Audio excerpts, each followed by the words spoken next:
प्रेम से बोले जितवाहन गोसाई की जय।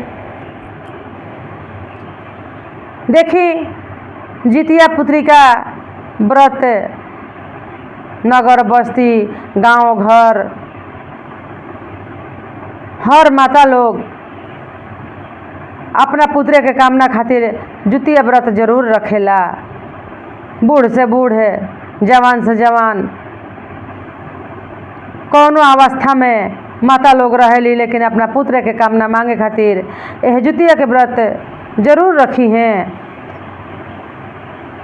जैसे ही जितिया से जुड़ल कुछ कथा बा, कथा बा बहुत पुराना एगो मछली के जितवाहन गोसाई के कथा ह। जितवाहन गोसाई से कैसे मछली के मुलाकात भइल काहे कहले बानी जितवाहन गोसाई खाए खातिर मछली कि खाई तो का एकरा से फल मिलेला।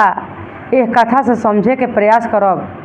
पुराना जमाना के कथा ह, दादी चाची के हमरा कहल कथा ह।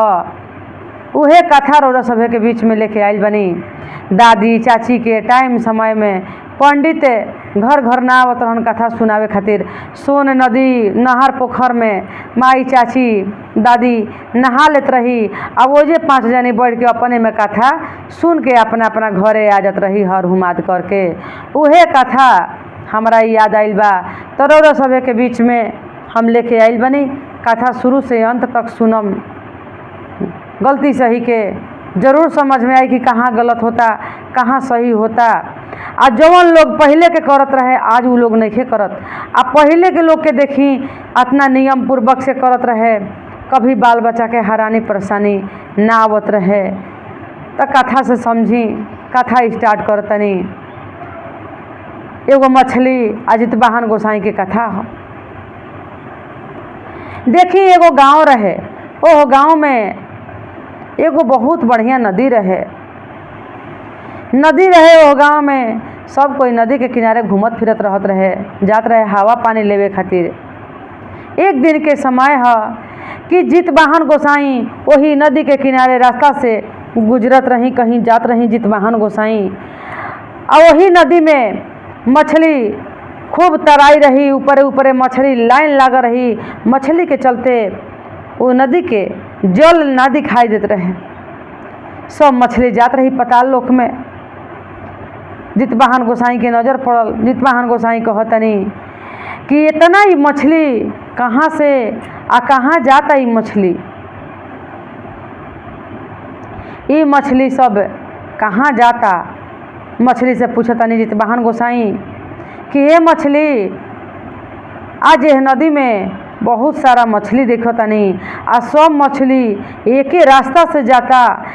ये एने ओने नखे जात, एक ही राह ध के ये मछली सब कहाँ जा रहल बड़ू। मछली लोग कहता कि हे जितवाहन गोसाई हमनी के अपना पताल लोक में जाता नहीं, हमनी के धरती पर कबो पूछवैया नहीं खे। ऐसे लोग खाए खातिर खूब एने ओने पकड़ चलला धरत चलला, हमनी के खाला। लेकिन पूजा पाठ में काहे हमनी के वर्जित कइल गइल बा। हमनी के स्थान एह पूजा पाठ में नहीं दिहल गइल तो हमनी के रहला सभी कोनो पुण्य ना मिली। हमनी के पाप के भागीदारी बनी। अनदिना लोग खाता लेकिन त्यौहार में हमनी के वर्जित कर देता। यहाँ तक कि जौन हमनी के बर्तन में बनल रही ना जा, वो बर्तन लोग छाँट के हटा देवला। हमनी के पूछ ना होखला कि मछली के बर्तन बा जल्दी हटावा ओकरा के। अच्छा अच्छा बर्तन में लोग खाना बना के खाला, अच्छा समझ के। हमनी के और कार्य में शुभ कहाइला जा, पूजा पाठ में हमनी के वर्जित कहाइला जा। ये के चलते हमनी के ना रहब जा, ना लोग हमनी के खाई, ना हमनी के बुरा लागी। हमनी के पताल लोक में ई संसार धरती छोड़ के जाता नहीं जा। जितवाहन गोसाई कहतनी कि हे मछली तू रुक जा, तू लोग तोहनी के स्थान हम देतनी। जब ई बात बा तो तू लोग पताल लोक में मत जल जा, पताल लोक में मत रह। यही जल में तू लोग रह जा, यही नगर बस्ती में रह जा, संसार धरती पर रह जा। काहे कि मछली तू लोग बहुत शुभ होखलू, शुभ काम में आदमी जरूर खोजला। लेकिन लोग तोहनी के पूजा पाठ में वर्जित कर देवला। छठ एतवार में चाहे तो कोई दुर्गा पूजा आवता, जौना में कोई त्यौहार आवता, सही बात कि तू लोग के आदमी छाँट के निकाले ताकि मछली ना आवे के चाहिए। 4 दिन 8 दिन पहले से बजने में शरीर के शुद्धिता करता। तो ठीक बा मछली तो हम जानी के बाकी पूजा में तो हम दखल नहीं दे सकत, कोई त्यौहार में हम दखल नहीं दे सकत कि कोई देवता के मंजूर होई कि ना होई, लेकिन हमारा तू लोग मंजूर बाड़ू।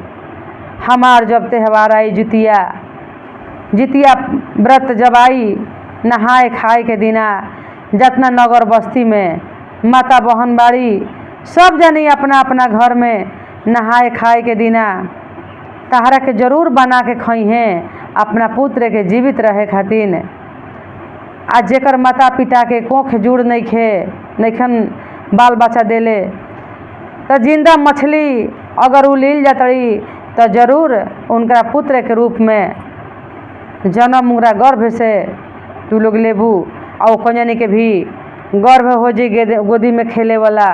ये से दो जन इतना अच्छा बाड़ू, हम तू लोग के ये स्थान देतनी कि हमारा पूजा में तू लोग तहरा तोहनी के लोग खाई, लोग पूछी, वर्जित ना करी। कहली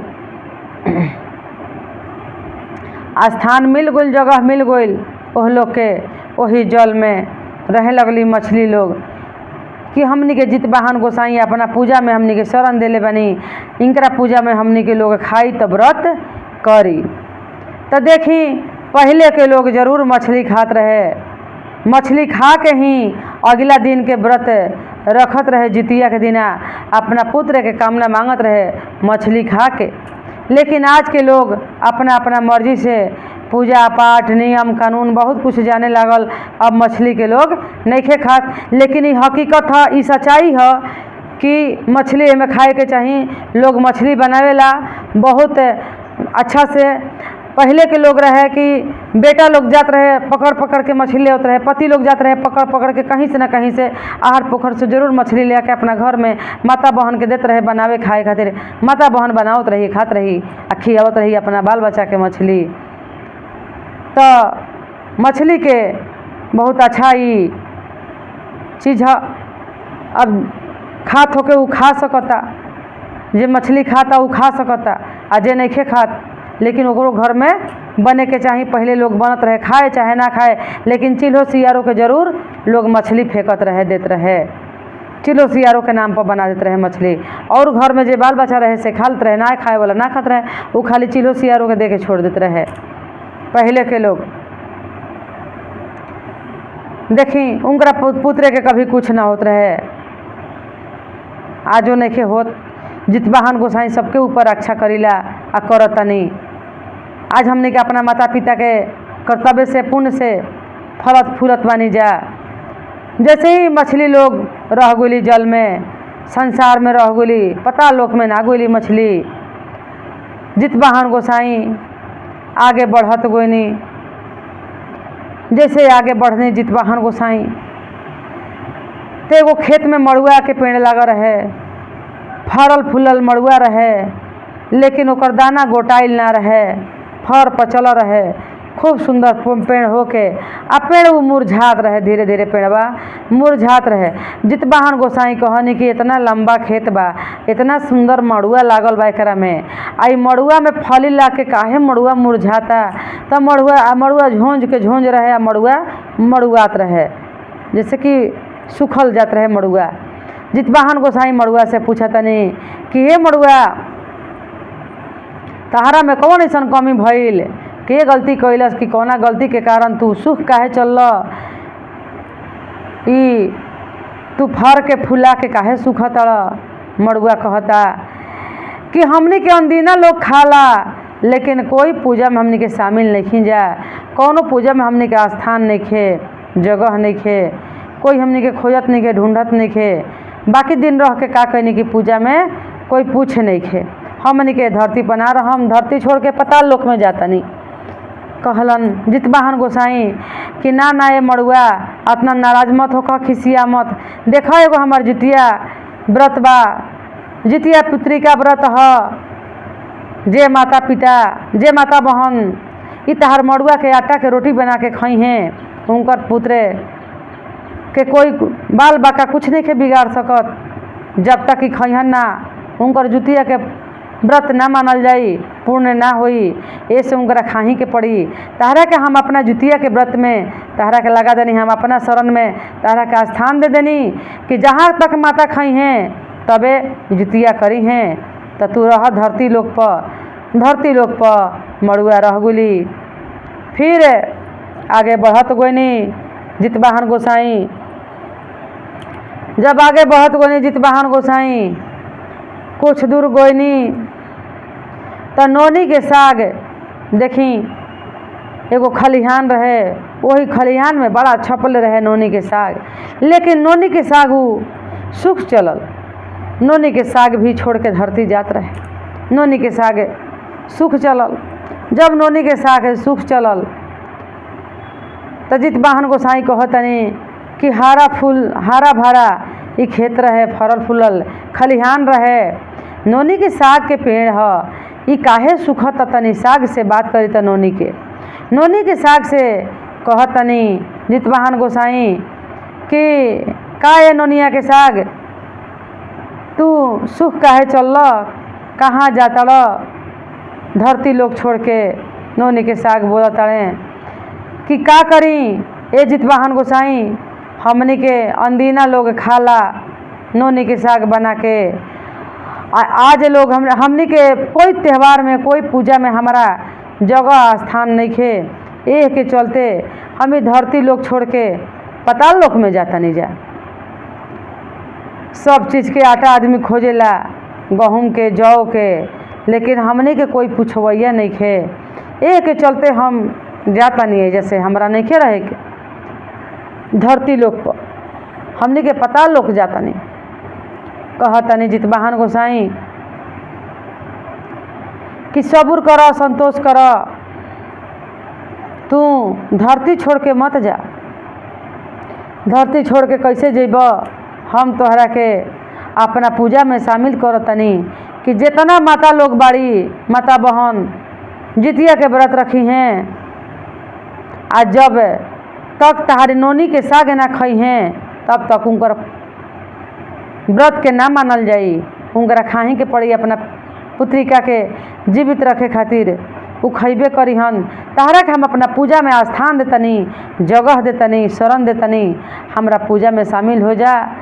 आ तू हमरा पूजा में रह। जितना माता बहन बाड़ी नहाए खाए के दिना तहरा के साग बना के चाहे तो सब्जी बना के उ खई हैं, तबे जुतिया के व्रत उ रखी हन। त रुक गोनी हो जबा नोनी के साग रुक गोलन। जितवाहन गोसाई के बात मान के खूब खुश होके आ खूब सुंदर सुंदर सुंदर सुंदर नोनी के साग, खूब सुंदर सुंदर छोटा छोटा पत्ता, फिर मैं खलिहान हो गई।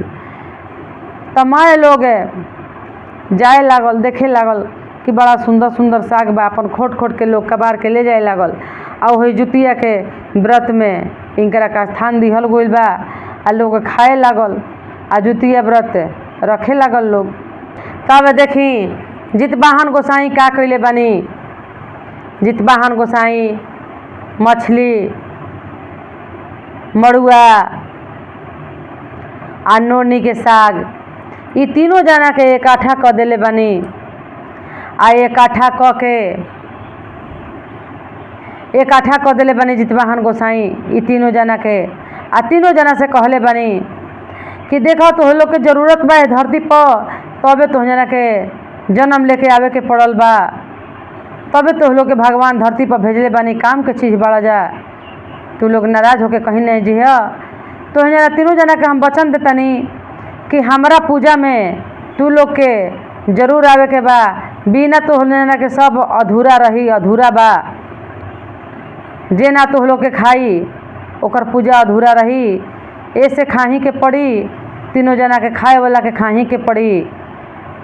तो तीनों जना के मिला के आ जितवाहन गोसाई देखी एगो साधु के रूप में एक जनी के घरे गोइल बानी। उनकरा घर में बाल बच्चा की चिंगारी ना रहे।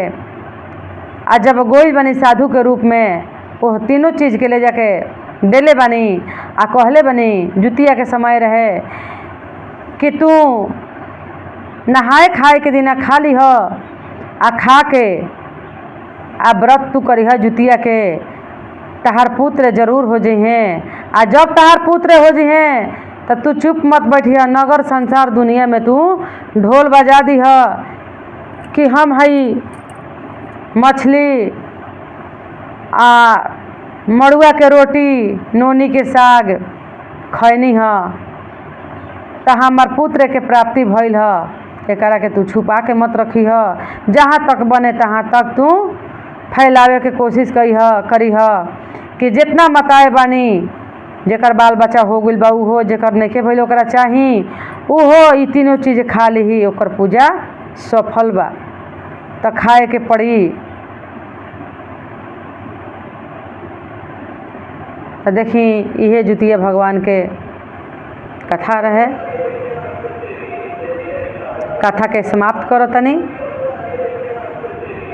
कथा सुन के अच्छा लगी तो कमेंट में ज़रूर लिख के बताइए।